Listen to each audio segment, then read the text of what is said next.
Universal public health care was first envisioned by Tommy Douglas in 1947. After a political struggle, Saskatchewan adopted its Medicare plan in 1962. The next step was to see it become a national program. When the Canadian Health Coalition was formed in 1979, universal public health care in Canada was just over a decade old, and it was already being challenged. User fees and extra billing, along with a change in transfer payments to the provinces, were picking away at our health care. Unions, healthcare workers, churches, and concerned citizens came together at the SOS Medicare Conference. Tommy Douglas attended that conference, along with Justice Emmett Hall, another father of Medicare, whose Royal Commission in the 1960s recommended a national public health care system in Canada. The Canadian Health Coalition emerged from SOS Medicare, and our work has never stopped. The Coalition's first big victory was the adoption of the Canada Health Act in 1984, which banned extra billing and placed conditions on the provinces and territories to access healthcare funding. They took their battle to the public and to the House of Commons, and in 1984, the Canada Health Act, our beacon, our statutory protection for the principles of universal health care, was enacted, demonstrating the power of citizens. In 2002, Roy Romano's Royal Commission on the Future of Healthcare in Canada warned us to never let our guard down, and we haven't.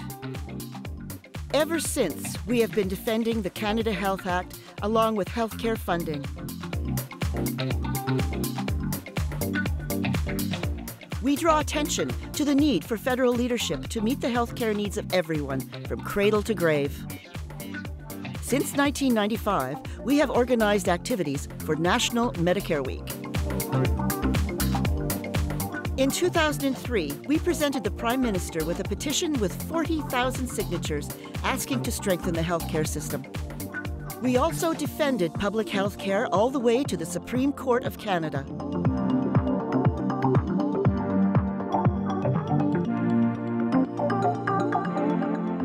Since that first meeting in 1979, the Canadian Health Coalition has grown through partnerships with health coalitions across the country.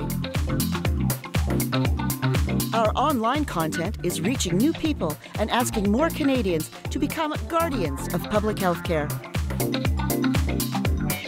We are invited to speak at parliamentary committees and in the media. Our annual lobby on Parliament Hill draws more than 100 healthcare defenders from across the country.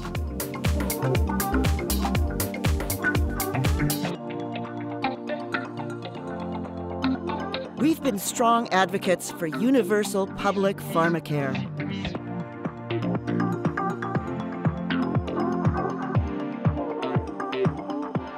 We're also campaigning for a national seniors care strategy that would enable access to quality care for all seniors.